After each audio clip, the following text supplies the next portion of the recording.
Hello guys, ಲರ್ನಿಫೈ Kannada YouTube ಚಾನಲ್ಗೆ ನಿಮ್ಮೆಲ್ಲರಿಗೂ ಸ್ವಾಗತ. ಇಂದಿನ ವಿಡಿಯೋಗಳಲ್ಲಿ ನಾವು ಯುರೋಪಿನಿಂದ ಬಂದಂತಹ ಪೋರ್ಚುಗೀಸರ ಬಗ್ಗೆ ಸಂಪೂರ್ಣವಾಗಿ ತಿಳಿದುಕೊಂಡಿದ್ದೇವೆ. ಅವರು ಎಲ್ಲಿಂದ ಬಂದರು, ಭಾರತದ ಸಂಪತ್ತನ್ನು ಪರಿಚಯಿಸಿದ ವ್ಯಕ್ತಿ ಯಾರು, ಸಮುದ್ರ ಮಾರ್ಗ ಯಾರು ಕಂಡುಹಿಡಿದರು ಮತ್ತು ಪ್ರಮುಖ ವ್ಯಕ್ತಿಗಳ ಬಗ್ಗೆ ತಿಳಿದುಕೊಂಡಿದ್ದೇವೆ.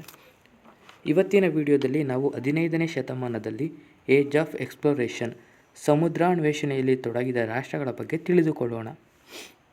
ಸುಮಾರು 15ನೇ ಶತಮಾನದಲ್ಲಿ ಸಮುದ್ರಾನ್ವೇಷಣೆಯಲ್ಲಿ ತೊಡಗಿದ ರಾಷ್ಟ್ರಗಳು ಪೋರ್ಚುಗಲ್, ಸ್ಪೇನ್, ಇಂಗ್ಲೆಂಡ್, ಫ್ರಾನ್ಸ್ ಮತ್ತು ಹಾಲೆಂಡ್. ಆದರೆ ಹೆಚ್ಚಿನ ಪೈಪೋಟಿ ಪೋರ್ಚುಗಲ್ ಮತ್ತು ಸ್ಪೇನ್ನ ನಡುವೆ ಇತ್ತು. ಸ್ಪೇನ್ ಮತ್ತು ಪೋರ್ಚುಗಲ್ ದೇಶಗಳು ಹೊಸ ಪ್ರದೇಶ ಮತ್ತು ವ್ಯಾಪಾರ ಮಾರ್ಗಗಳನ್ನು ಕಂಡುಹಿಡಿಯಲು ಸ್ಪರ್ಧೆ ಆರಂಭಿಸಿತು. ಇದರಿಂದ ಎರಡೂ ರಾಷ್ಟ್ರಗಳ ನಡುವೆ ಸಂಘರ್ಷ ಉಂಟಾಯಿತು. ಸಂಘರ್ಷದ ಕಾರಣ: 1492ರಲ್ಲಿ ಕ್ರಿಸ್ಟೋಫರ್ ಕೊಲಂಬಸ್ ಸ್ಪೇನ್ ರಾಜರ ಆಶ್ರಯದಲ್ಲಿ ಪಶ್ಚಿಮ ದಿಕ್ಕಿನಲ್ಲಿ ಸಮುದ್ರ ಪ್ರಯಾಣ ಆರಂಭಿಸಿದರು. ಈ ಪ್ರಯಾಣದ ಮೂಲಕ ಅವರು ವೆಸ್ಟ್ ಇಂಡೀಸ್ ಪ್ರದೇಶವನ್ನು ಕಂಡುಹಿಡಿದರು. ಈ ಘಟನೆಯ ನಂತರ ಸ್ಪೇನ್ ಹೊಸದಾಗಿ ಕಂಡುಹಿಡಿದ ಪ್ರದೇಶಗಳ ಮೇಲೆ ತನ್ನ ಹಕ್ಕು ಇದೆ ಎಂದು ಘೋಷಿಸಿತು. ಆದರೆ ಪೋರ್ಚುಗಲ್ ಕೂಡ ಈಗಾಗಲೇ ಸಮುದ್ರ ಅನ್ವೇಷಣೆಯಲ್ಲಿ ತೊಡಗಿತ್ತು. ಪೋರ್ಚುಗೀಸರು ಆಫ್ರಿಕಾ ಕರಾವಳಿಗಳಲ್ಲಿ ಮತ್ತು ಇತರ ಪ್ರದೇಶಗಳಲ್ಲಿ ತಮ್ಮ ವ್ಯಾಪಾರ ಮತ್ತು ಪ್ರಭಾವವನ್ನು ಸ್ಥಾಪಿಸಿ ಹೊಸ ಪ್ರದೇಶಗಳ ಮೇಲೆ ತನ್ನ ಹಕ್ಕು ಇದೆ ಎಂದು ಹೇಳಿತು. ಈ ಕಾರಣದಿಂದ ಸ್ಪೇನ್ ಮತ್ತು ಪೋರ್ಚುಗಲ್ ನಡುವಿನ ಸಂಘರ್ಷ ಮತ್ತಷ್ಟು ಹೆಚ್ಚಾಯಿತು.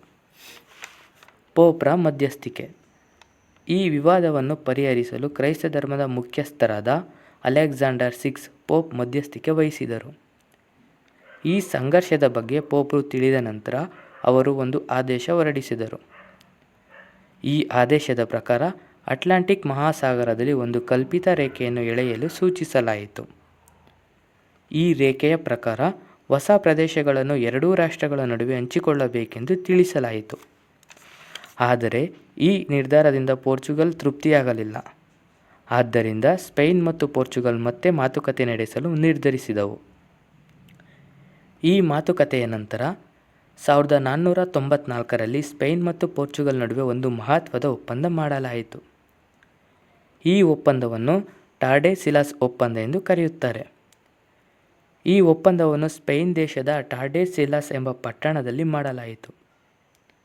ಈ ಒಪ್ಪಂದದ ಪ್ರಕಾರ ಅಟ್ಲಾಂಟಿಕ್ ಮಹಾಸಾಗರದಲ್ಲಿ ಒಂದು ಕಲ್ಪಿತ ರೇಖೆಯನ್ನು ಎಳೆಯಲಾಯಿತು. ಈ ರೇಖೆಯನ್ನು ಲೈನ್ ಆಫ್ ಡೆಮಾರ್ಕೇಷನ್ ಎಂದು ಕರೆಯುತ್ತಾರೆ. ಲೈನ್ ಆಫ್ ಡೆಮಾರ್ಕೇಷನ್ ಎಂದರೆ ಎರಡೂ ರಾಷ್ಟ್ರಗಳ ನಡುವೆ ಭೂಭಾಗವನ್ನು ಅಥವಾ ಪ್ರಭಾವವನ್ನು ಹಂಚಿಕೊಳ್ಳಲು ಹಾಕಿದ ಕಲ್ಪಿತ ಗಡಿರೇಖೆ.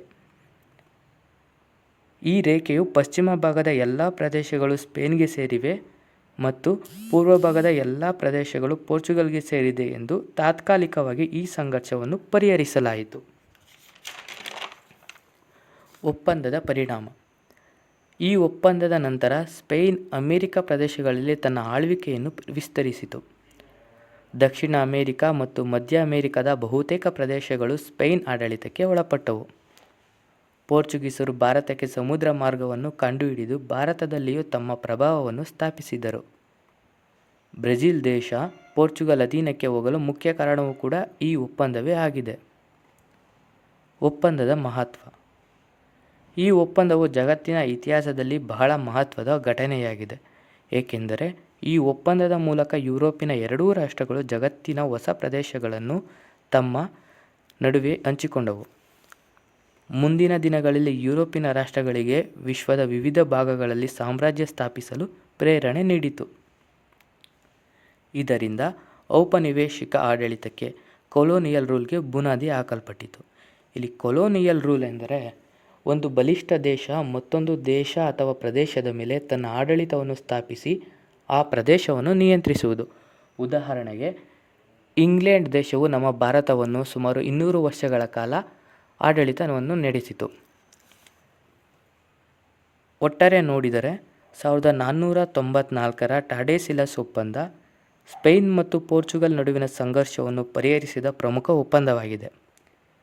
ಈ ಒಪ್ಪಂದದ ಮೂಲಕ ಜಗತ್ತಿನ ಹೊಸ ಪ್ರದೇಶಗಳನ್ನು ಈ ಎರಡೂ ರಾಷ್ಟ್ರಗಳು ತಮ್ಮ ನಡುವೆ ಹಂಚಿಕೊಂಡವು. ಇದು ಅನ್ವೇಷಣೆಯ ಯುಗದ ಅತ್ಯಂತ ಪ್ರಮುಖ ಘಟನೆಗಳಲ್ಲಿ ಒಂದಾಗಿದೆ.